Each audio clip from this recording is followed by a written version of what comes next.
All right, welcome back. So we are now done our fourth day of the TI10 main stage. We are down to just 5 remaining teams. And what a day of Dota it's been. It's been one of the better days, especially our last series of the day. Usually I put little red stars next to all of the, I think, better, higher quality games of the day.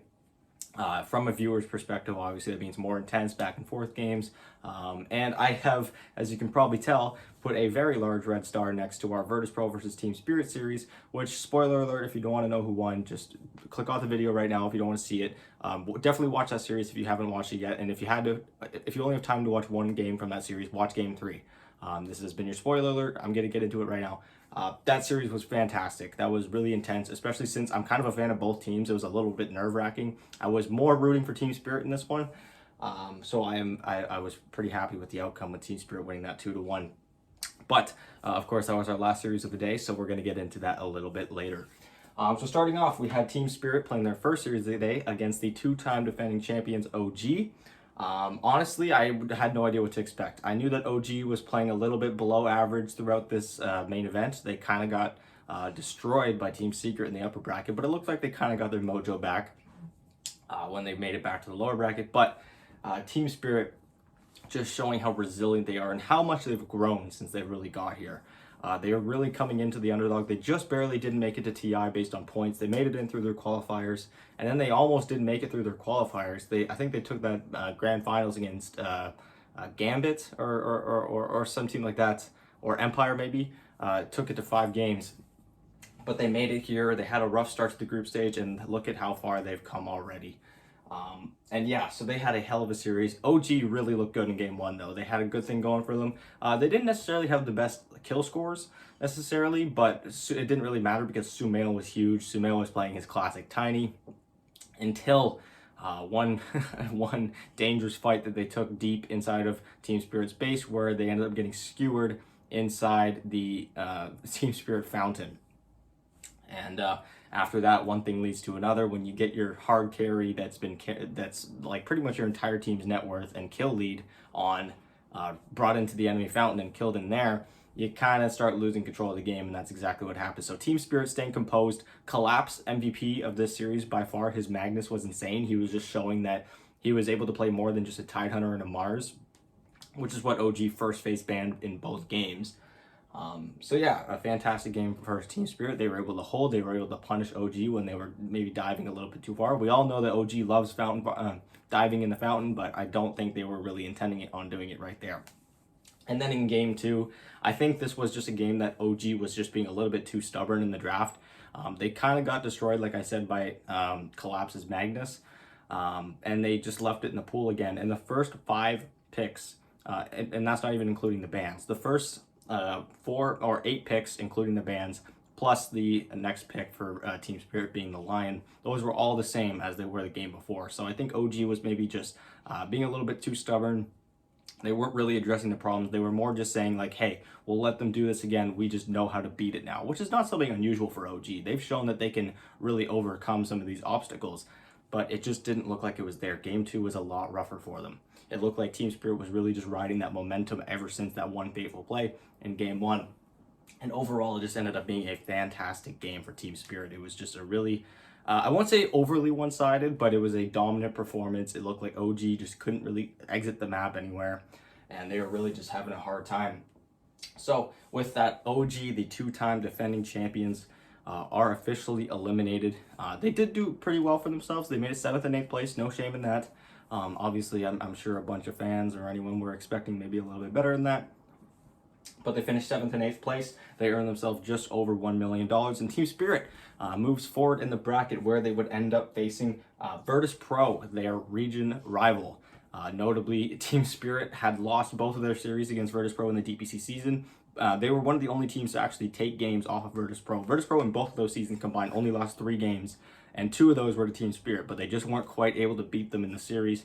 And ever since Team Spirit's creation, they had mentioned this on the panel in between games, ever since Team Spirit actually became an organization and a team, historically against Virtus Pro, they have only won 1 series out of 30, and that was back in 2015 against Virtus Pro. Since then, has been nothing but losses. So it really felt like this was not only a series that was going to be an elimination series where one team moves on, it was also going to be the series to decide who the king of the region was going to be.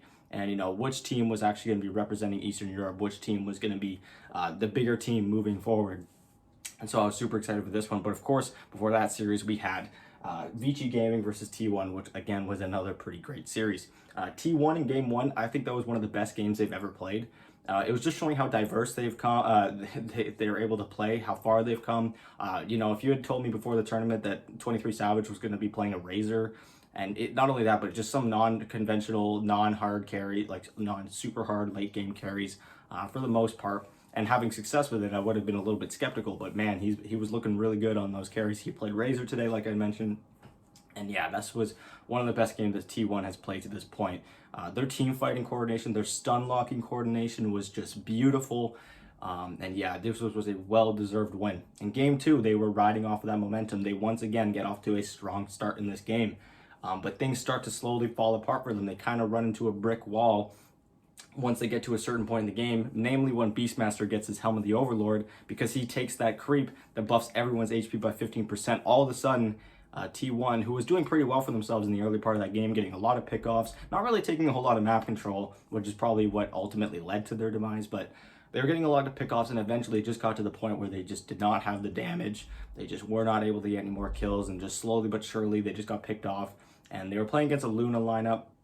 I believe it was a Luna lineup, and so their base just melted so quickly, and it ended up being a pretty quick GG. Well, I say quick when you think about how quickly they lost their lead and just ended up with a GG. So, series is now tied at 1. Everything's been reset, and we don't really know who's going to win this game 3. Well, Vichy Gaming gets off to a pretty convincing start for the first time in the series. Notably, T1 has done quite well for themselves in the early part, and it ends up being quite a one-sided game. It wasn't overly stompy or anything like this, but it was just Vichy Gaming. They did have some notable struggles. I think Ori had a rough game in this one. Hopefully I'm thinking of the right game here. I might be thinking of game 2, because I think he played Lena in game 2, but again, I could be wrong.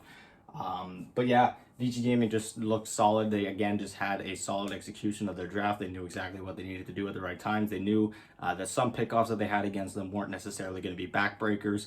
And yeah, Vichy Gaming looks really solid. They secured themselves top 6, where they also, just like the previous series, will end up against their division rivals. They're playing against Invictus Gaming, a team that, just like Virtus Pro to Team Spirit, has kind of had the best of them throughout the most part of this DPC year.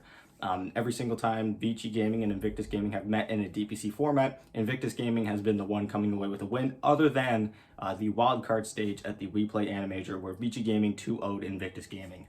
That was the only time this year in a DPC Valve format that Vichy Gaming actually got the best of Invictus. So it's going to be interesting to see that. It's kind of the same dynamic going on. Meanwhile, T1 is now eliminated. They finished just like OG, 7th and 8th place. They claimed over just $1 million.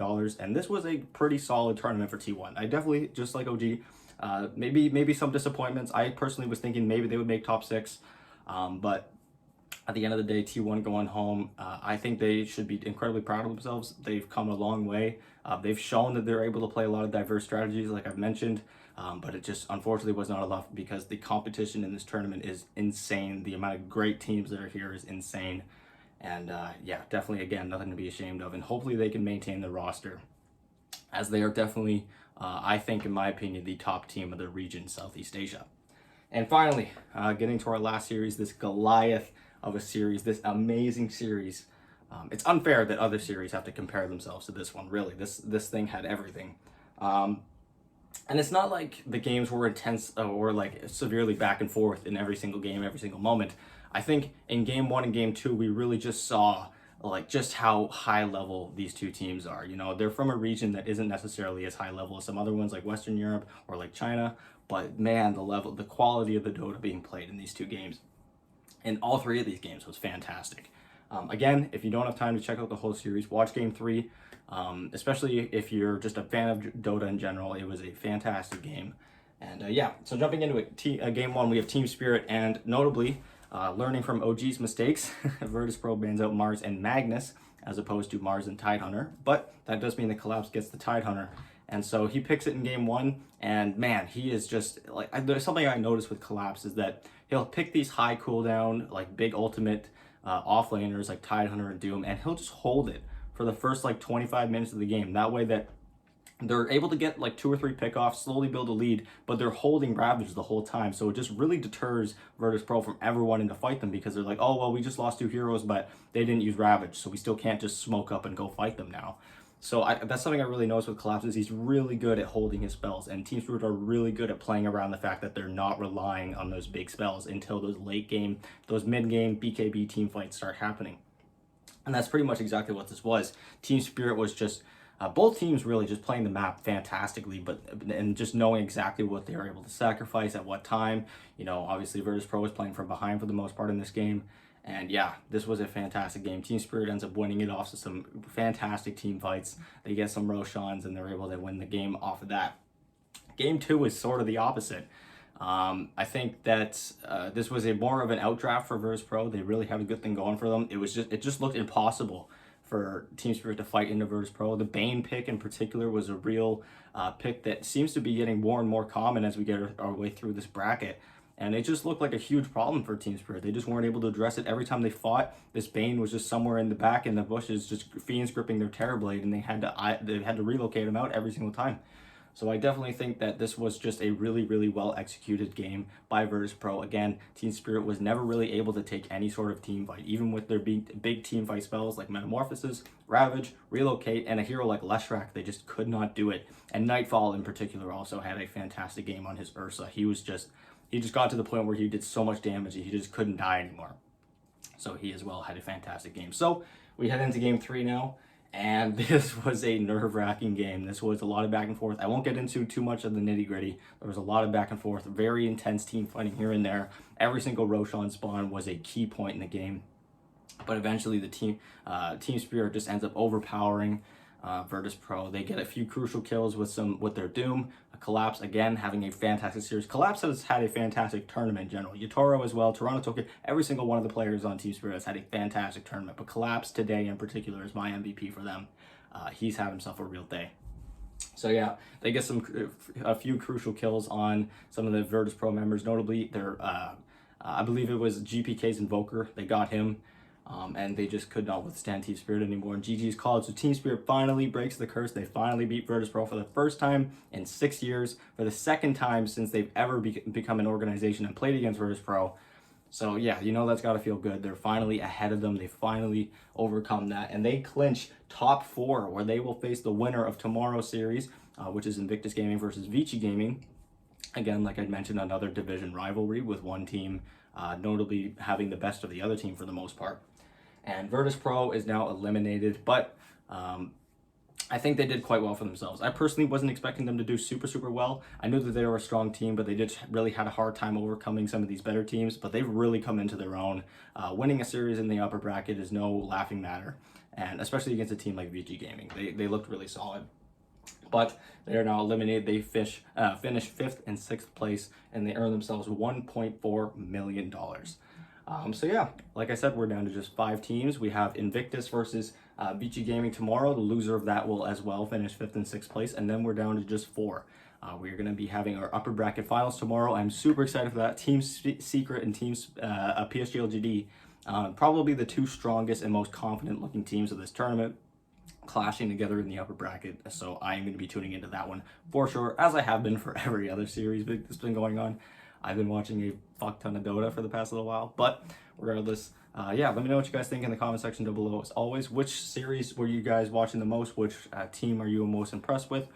Maybe which team were you following that didn't quite make it through? Let me know all that in the comment section down below as always. And yeah, I'll catch you guys in my preview for day 5 of the TI10 main stage in just a little bit. Bye.